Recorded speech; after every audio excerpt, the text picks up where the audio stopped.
this is Faith at Faith and Books. How are you doing? Try to keep the sun from, I don't know, it's kind of really spotlighting my side. I don't care.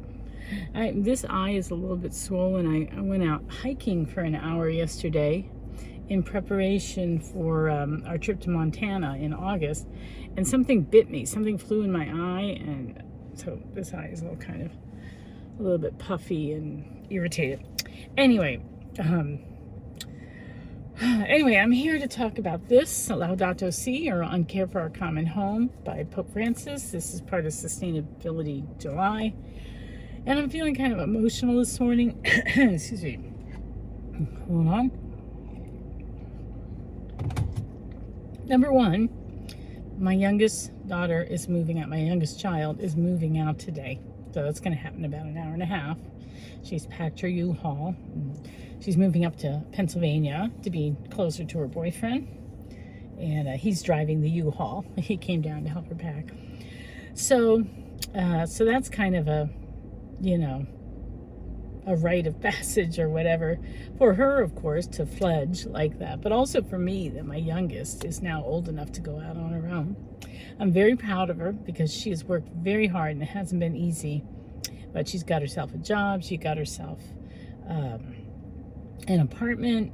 She's gone through all the adult bureaucratic stuff you got to do, and so she's moving today, and I think she starts training for her new job up there on Monday.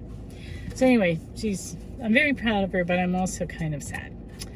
So anyway, I'm emotional about that. I'm feeling emotional in that regard. But also this morning when I got up, I got the news that this guy who was actually the first YouTube channel I watched, Dave Garda, he posted the University Challenge British quiz bowl on YouTube, and he's been doing it for years and years and years. I have been watching this quiz bowl for years, and then in the last few years I got my husband to watch it with me. I used to be more sporadic about it, then it became sort of this thing every week. I wanted to watch this really challenging but interesting, very interesting quiz show. And 12 days ago, he posted that he was going into palliative care from his pancreatic cancer, and this morning I woke up and he had passed away yesterday. So, I mean, it's a small thing that he uploaded this show to people who aren't in England, can't get it on TV. But he had more than 32,000 followers, and it was like being in this little club that everybody just enjoyed this, half-hour quiz show that didn't, only ran during the school year, basically. And, that's what he did, and it was a very generous thing to do, and he's going to be missed. And he was younger than me. So last year, we lost somebody in my homeschool community, Catholic community. She was in her 50s. Her youngest child was still in high school, to lung cancer, never smoked a day in her life. Then, and then Janelle has passed. Hannah's husband, David, has passed. All these people are younger than me, and they're passing from cancer. And now we have Dave Garda, also younger. And it just for me, it tied into this because we have basically bathed ourselves in pollutants and toxins and hormone disruptors, and we're dying. It all accumulates. It doesn't kill you all at once, but it accumulates, and it shortens your lifespan because you wind up getting cancer because your body can't handle it. And so it just seems a shame. All these people were so valuable. They gave so much.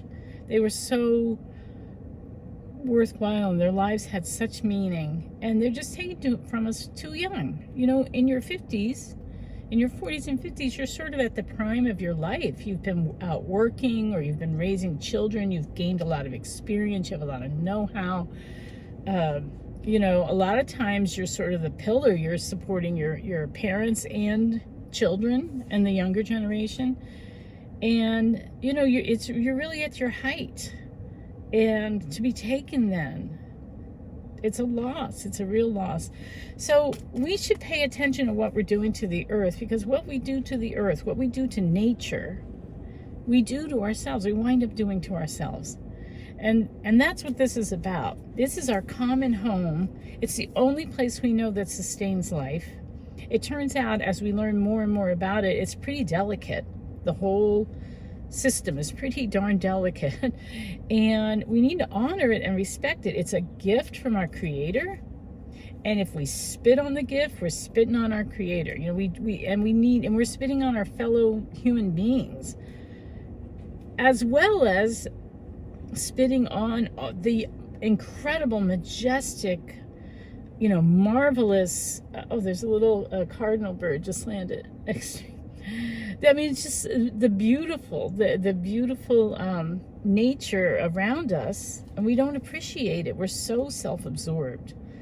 And as he points out, we can't continue to prioritize business and economy over everything else, because it'll eventually come back to bite us. We don't have unlimited resources. We can't do whatever we want and then hope that technology cleans it up for us. It's not going to work like that.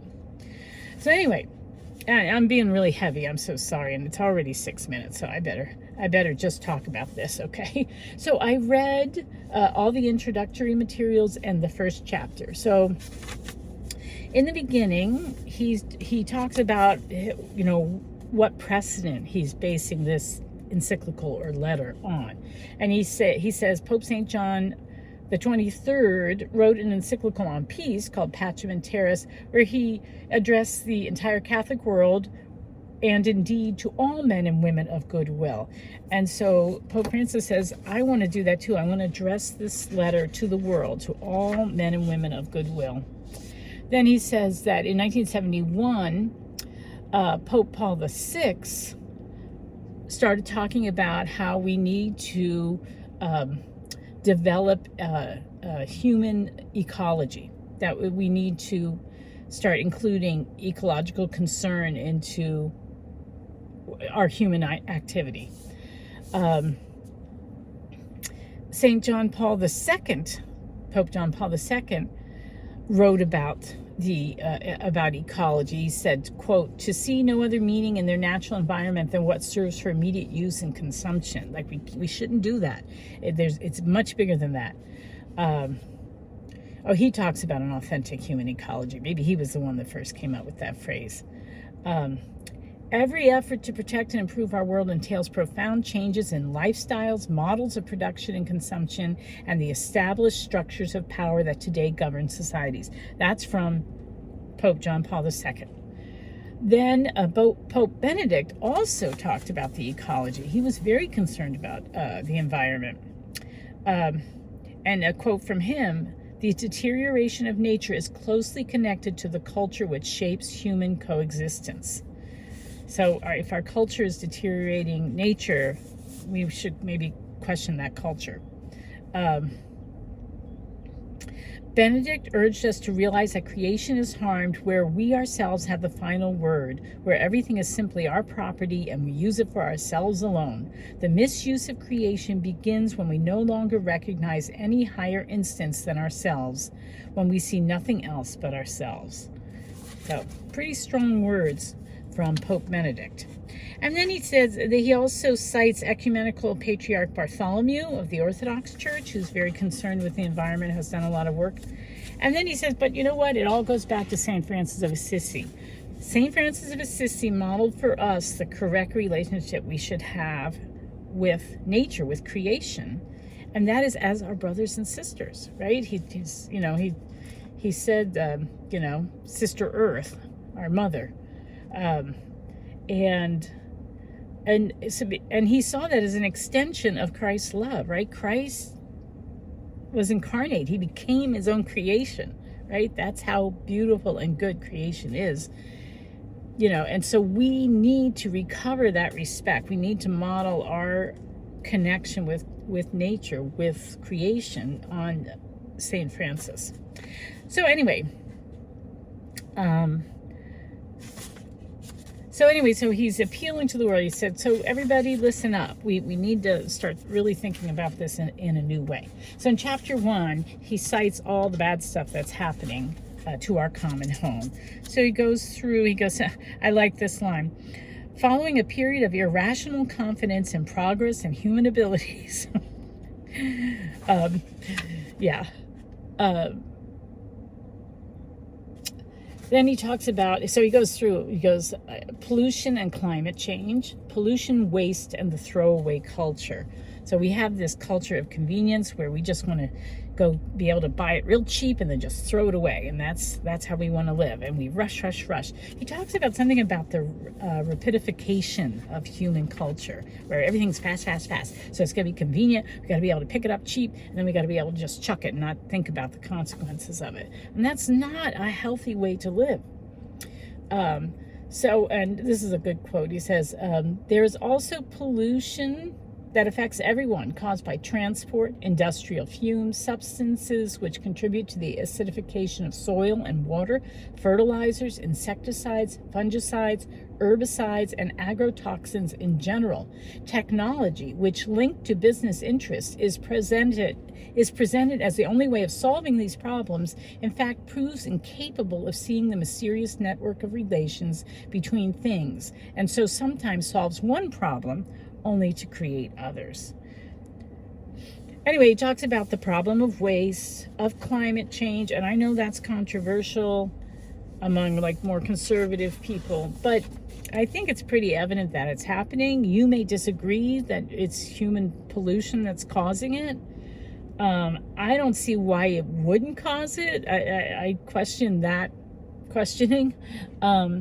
But even so, even if climate change is sort of this natural thing, it's still going to cause a lot of problems. And we still have pollution. We have a lot of air pollution and water pollution. And so we need to clean up anyway, even if climate change turns out not to be as extensive as they say. Oops, speaking of which, I'm going to turn off my engine here.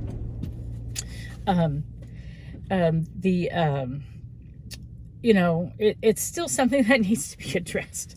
So, And one thing about the climate change and the rise of the sea level and the droughts and that sort of thing is it's going to, and it already is, causing more migration. It's more people. So if you're somebody who wants to limit migration to this country, you should be really concerned about what's happening in areas where people cannot provide enough food for themselves, or their food resources are being severely impacted by climate change, and it's causing migration.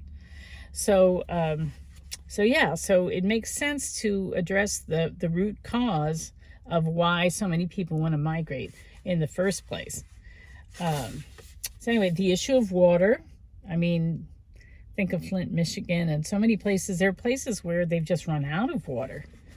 They have to, I remember somebody in Texas, they have to go and buy huge flats of water to drink. There's not enough water in their town. And just all the pollution. He talks about underground water sources in many places are threatened by the pollution produced in certain mining, farming, and industrial activities, especially in countries lacking adequate regulations or controls. It is not only a question of industrial waste. Detergents and chemical products, commonly used in many places of the world, continue to pour into our rivers, lakes, and seas. And he's not even talking about the microplastics that are in our water now because of plastic pollution. So there's one more really dire thing that's happening to water as well. And we don't know how to fix that one. Let's see. So anyway, it goes on about the scarcity of water, the loss of biodiversity. And if you're reading Nature's Best Hope, you're learning all about the need for biodiversity. And he says here, because of us, thousands of species will no longer give glory to God by their very existence, nor convey their message to us. We have no such right. We have no such right to just wantonly cause other creations by God to go extinct. We don't have that right. Okay. There's so much more I could go into. Let me see. I know I circled Okay, so after he lists all this stuff that we should be concerned about, the next part is decline in the quality of human life and the breakdown of society.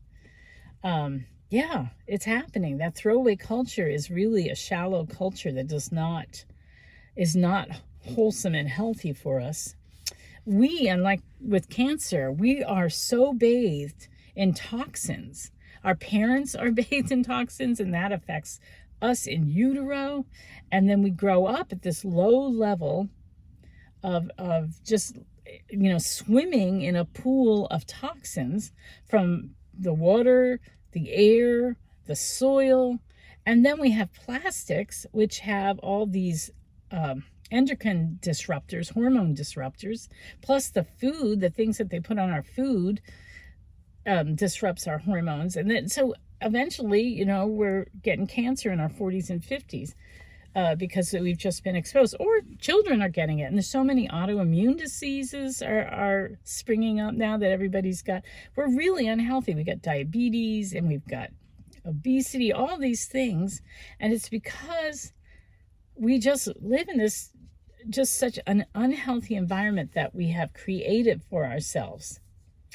He talks about being deprived from contact with nature. We know that nature, they have nature bathing now. We know that being in nature soothes our anxieties. It boosts all sorts of cognitive abilities and things like that. So we're supposed to be connected to nature. We are part of nature. In literature, you can have, the paradigm of man versus nature, but it's really not man versus, we are part of nature. We might be at the pinnacle of it because we are able to be self-conscious and we're problem solving and all those things because we have a higher intellect, but we are still made up of the same stuff that every other thing in nature is made up of, right? We all have one creator. Anyway, so he just goes on about all the issues. And he talks about social media, how social media is a sort of another form of pollutant. And he talks about global inequality. So let me see. I circled this one. Instead of resolving the problems of the poor and thinking of how the world can be different. Oh, okay. So this is his criticism of the typical environmentalist. And this is where they depart, I think, from not only Catholic thinking, but other ways to approach creating a healthier, safer world. So it says so this is his critique of the sort of the standard environmentalists. Instead of resolving the problems of the poor and thinking of how the world can be different, some can only propose a reduction in the birth rate. At times, developing countries face forms of international pressure which makes economic assistance contingent on certain policies of reproductive health. That's what he calls that colonialism, first world colonialism, where we go in and say, okay, you have to reproduce at a lesser rate or we won't help you, right? And by reproduce, it means, abort your babies, your unwanted poor babies, and then we'll give you money. Like we make it contingent. Like that's a Bill Gates thing, right? That's really, really talk about colonialism. To blame population growth instead of extreme and selective consumerism on the part of some is one way of refusing to see the issues, right? And there's so many first world people who will say, oh, we have too many poor people. We need to get rid of the poor people, but they don't change the way they live, right? They're not trying to live in a more simple way, a more generous way. No, it's they want to live their own life and all that, and it's other people that have to die, not them, right? So let's see what else. What other thing did I circle? This is getting too long. I'm so sorry. All right, I'm just going to read two more things, and then I'll stop. Okay, this is 54, and this is towards the end of this section called Global Inequality. It is remarkable how weak international political responses have been. The failure of global summits on the environments makes it plain that our politics are subject to technology and finance. There are too many special interests and economic interests easily end up trumping the common good and manipulating information so that their own plans will not be affected. And then down to paragraph 55. People may well have a growing ecological sensitivity, but it has not succeeded in changing their harmful habits of consumption, which rather than decreasing, appear to be growing all the more. I think that's so true. More and more we rely on electricity. Even what I'm doing now, this YouTube, and I'm going to upload it, that all takes energy. My phone, has an environmental footprint, and just watching YouTube. I should be decreasing these things, right? I should walk the talk. So an outsider looking at our world would be amazed at such behavior, which at times appears self-destructive. And then the last one I'll read. In some countries, there are positive examples of environmental improvements. Rivers polluted for decades have been cleaned up. Native woodlands have been restored. Landscapes have been beautified thanks to environmental renewal projects. Beautiful buildings have been erected. Advances have been made in the production of non-polluting energy and in the improvement of public transportation. These achievements do not solve global problems, but they do show that men and women are still capable of intervening positively. For all our limitations, gestures of generosity, solidarity, and care cannot but well up within us, since we were made for love. And on that note, I will end. Bye-bye.